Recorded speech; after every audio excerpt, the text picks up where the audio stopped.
जय हिंद दोस्तों, स्वागत है आप सभी का आज की इस वीडियो में। आज ब्रजकोश कक्षा 9 सामाजिक विज्ञान के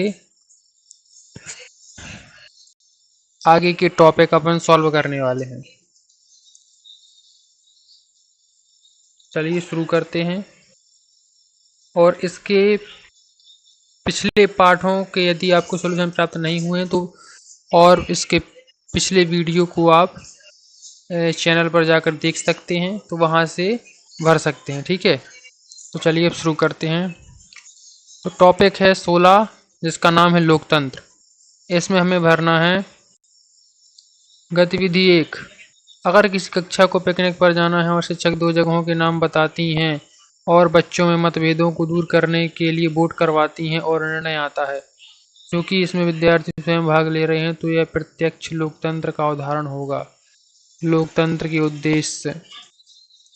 ये लोकतंत्र के उद्देश्य दिए हैं: नागरिकों के अधिकारों की रक्षा, सभी को समान अवसर, नागरिकों की स्वतंत्रता की रक्षा, न्यायपूर्ण समाज स्थापित करना, सरकार को जनता के प्रति जवाबदेह बनाना।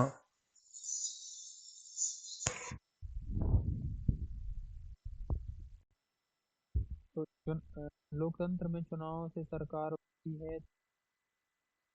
देखते हैं। पहला, समाज में कानून व्यवस्था बनाए रखना। दूसरा, लोगों के लिए शांति, स्थायित्व, सुरक्षा सुनिश्चित करना। तीसरा, अन्य देशों के साथ संबंधों का संचालन करना। चौथा, राष्ट्रीय सुरक्षा सुनिश्चित करना। पांचवा, अर्थव्यवस्था और आर्थिक गतिविधियों का प्रबंधन करना। इसके बाद अगला, लोगों के कल्याण एवं उनके जीवन को उन्नत बनाने के लिए कार्य। ठीक है दोस्तों, गतिविधि 2 पर पहुंचिए। गतिविधि 2, इसमें पहला प्रश्न है, लोकतंत्र किसे कहते हैं? तो इसका हो जाएगा जनता का शासन। दूसरा खाली स्थान, लोकतंत्र में अंतिम शक्ति किसके पास होती है? जनता के पास। तीसरा, भारत में कितने वर्ष के लोग वोट दे सकते हैं? 18 वर्ष।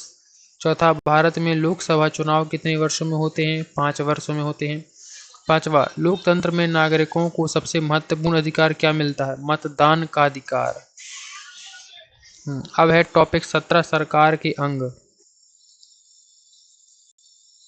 तो इसमें अपन को हाँ, ये रही गतिविधि पहली, प्रश्नोत्तरी।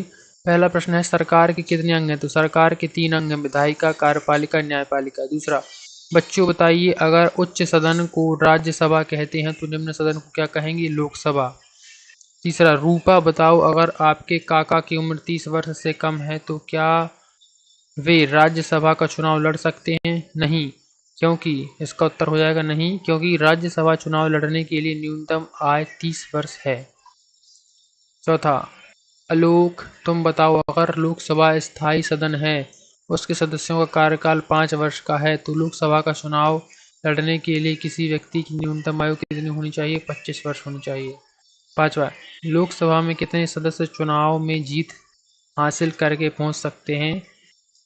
तो इसका सही उत्तर हो जाएगा 543 सदस्य। छठवां प्रश्न, मध्य प्रदेश में कितने सदन हैं? तो एक सदन, एक सदनीय केवल विधानसभा है। विधानसभा के सदस्य क्या कहलाते हैं? इसका उत्तर हो जाएगा विधायक। आठवां, लोकसभा के सदस्य क्या कहलाते हैं? तो लोकसभा के सदस्य सांसद कहलाते हैं। ठीक है, इसके बाद गतिविधि 2, खाली स्थान भरना है अपन को। राष्ट्र का प्रमुख कहलाता है राष्ट्रपति, राज्य का प्रमुख कहलाता है राज्यपाल, संसद का प्रमुख नेता होता है प्रधानमंत्री और विधानसभा का प्रमुख नेता होता है मुख्यमंत्री।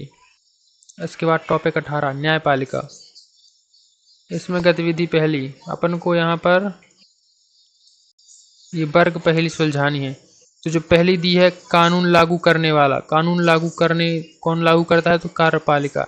तो आपको जो पहला वर्ग पहली दिख रही है, इसमें ऊपर से नीचे भरना है कार्यपालिका। दूसरा, कानून बनाने वाले। दूसरा, तो दूसरे में भरना है आपको विधायिका। ठीक है, दूसरे में ऊपर से नीचे विधायिका। और तीसरा है कानून की रक्षा करने वाले, तीसरा न्यायपालिका, तो इसमें न्यायपालिका भरेंगे। इसके बाद टॉपिक 19, चुनाव। गतिविधि से पहला, रिक्त स्थान भरना है। देश के हर क्षेत्र में पार्टियां डॉट डॉट खड़े करती हैं उम्मीदवार। दूसरा, डॉट डॉट चुनाव करवाने का कार्य करता है, कौन करता है? चुनाव आयोग करता है। तीसरा, मतदान कर प्रक्रिया में सभी डॉट डॉट उम्मीदवार भाग लेते हैं, वयस्क उम्मीदवार। चौथा, चुनाव में सबसे अधिक वोट पाने वाला उम्मीदवार डॉट डॉट जाता है, जीत जाता है। पांचवा, चुनाव आयोग द्वारा चुनाव लड़ने के लिए डॉट डॉट प्रदान किए जाते हैं, चुनाव चिन्ह।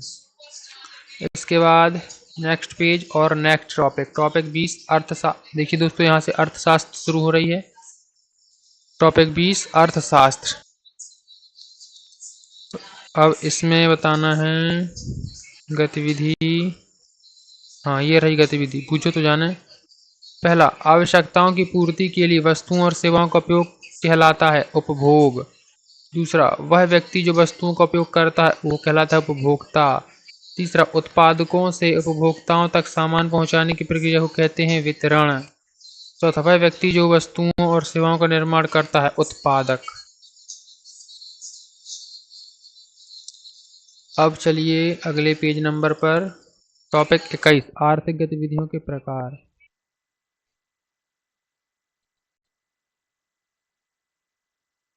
हाँ, तो ये गतिविधि पहली, इसमें अपन को गतिविधि कॉलम ए की गतिविधि का कॉलम बी से आर्थिक एवं गैर आर्थिक गतिविधियों के नाम लिखिए। हाँ, तो कॉलम ए में देखकर बताना है कि कौन सी गतिविधि आर्थिक है, कौन सी गैर आर्थिक है। तो एक दुकानदार सामान बेच रहा है, यह आर्थिक गतिविधि है, ठीक है। दूसरा, घर की सफाई करना, यह गैर आर्थिक गतिविधि है। तीसरा, बैंक में नौकरी करना, यह आर्थिक गतिविधि है। चौथा, बीमार माँ की सेवा करना, यह गैर आर्थिक गतिविधि। इसके बाद टॉपिक 22 अर्थव्यवस्था के क्षेत्रक। तो यहाँ पर देखिए दोस्तों, प्राथमिक क्षेत्रक कौन कहलाते हैं? यह क्षेत्र प्रकृति से सीधे तौर पर चीजें प्राप्त करते हैं। यहाँ लोग प्रत्यक्ष रूप से वस्तुओं के उत्पादन के लिए प्रकृति पर निर्भर रहते हैं, उसे प्राथमिक क्षेत्र कहते हैं। उदाहरण, यदि हम खेत का उदाहरण लें तो किसान द्वारा जमीन में बीज बोना, जैसे गेहूं, चावल, सब्जियां आदि, ये क्या है? प्राथमिक क्षेत्रक हैं। मछली पकड़ना, खनन करना, जंगल से लकड़ी काटना, जमीन से कोयला निकालना। फिर द्वितीय क्षेत्रक सेकेंडरी सेक्टर, इस क्षेत्र में हम प्राथमिक क्षेत्र से मिली चीजों को रूपांतरित कर उपयोगी वस्तुएं बनाते हैं, जैसे कृषि से मिले गेहूं से आटा बनाना, आटे और शक्कर से बिस्कुट बनाना, गन्ने से गुड़ या चीनी बनाना। चौथा, लौह इस्पात से मशीन बनाना।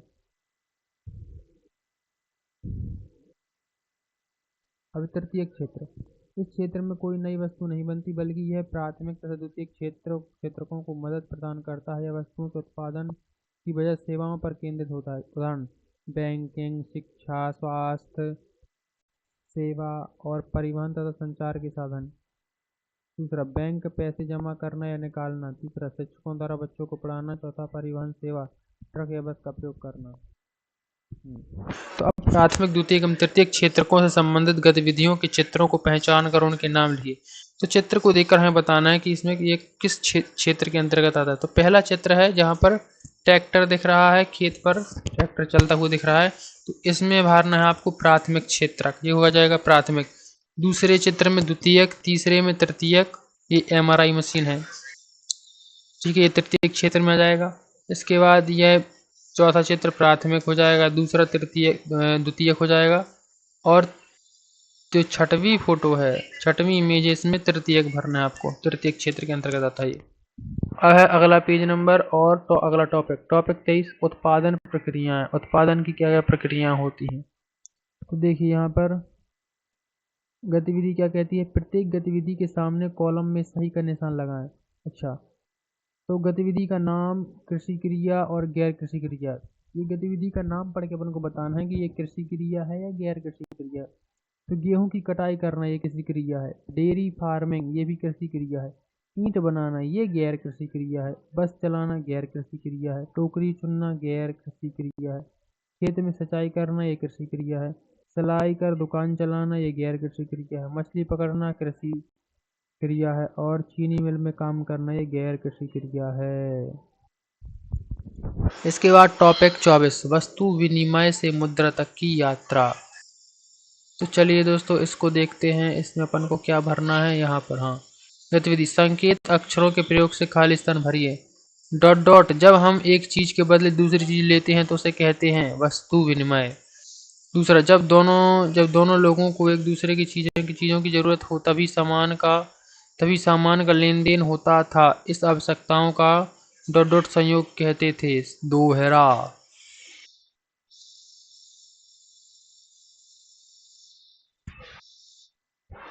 अब अगला टॉपिक, टॉपिक 25, बाजारों की समझ।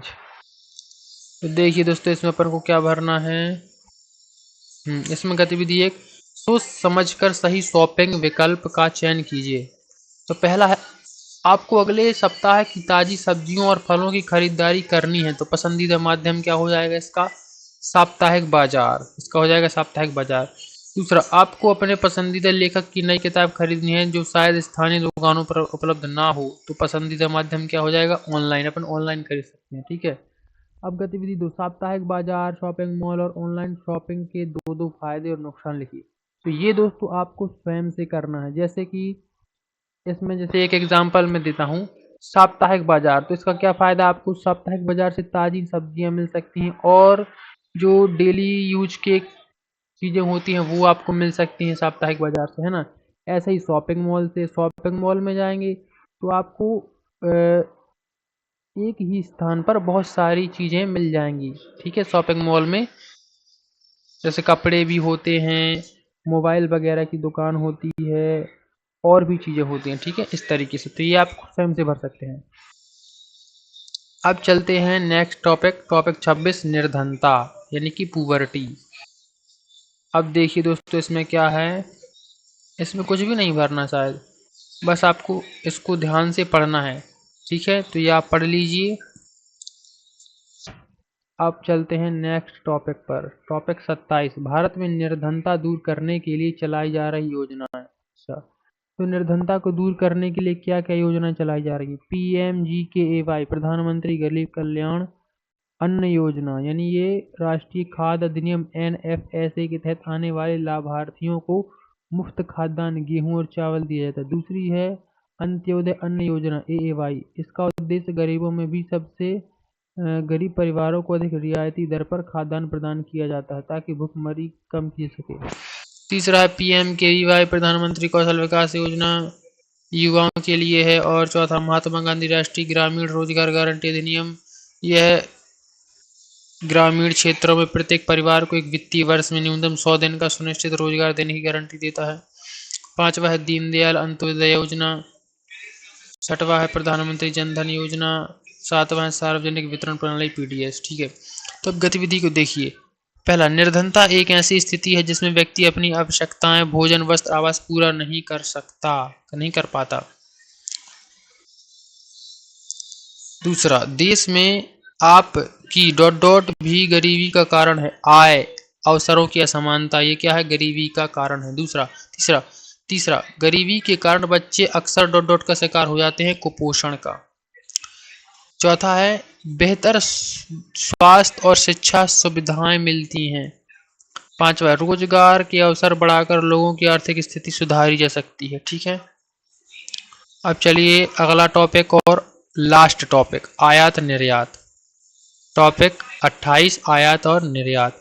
तो आयात क्या होता है दोस्तों, चीजें या वस्तुएं दूसरे देशों से हमारे देश में आना, यानी दूसरे देश से हम जब चीजें खरीदते हैं तब वो आयात कहलाता है।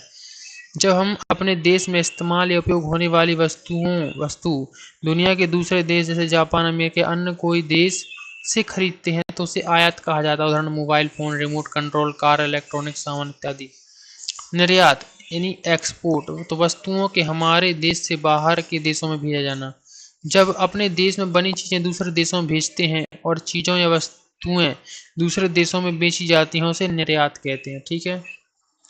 जैसे हमारे देश में बने सुंदर वस्त्र, स्वादिष्ट चाय पत्ती एवं मसाले पूरे देश में भेजे जाते हैं। ये भारत के निर्यात का आंकड़ा दिया है दोस्तों, तो 2019-20 और 21-22 का। अब गतिविधि अगली, भारत के प्रमुख आयात एवं निर्यात उत्पादकों को सूचीबद्ध करना है। तो आयात क्या क्या होता है दोस्तों, इलेक्ट्रॉनिक सामान, खनिज, ईंधन एवं तेल, पेट्रोलियम उत्पाद और कार्बनिक रसायन। और निर्यात क्या होता है, यानी अपने देश से दूसरे देशों में क्या जाता है बेचने के लिए, चावल, मोती, बहुमूल्य रत्न, दवा और जैविक उत्पाद और लौह अयस्क, ये चीजें जो है अपने देश से बाहर जाती हैं।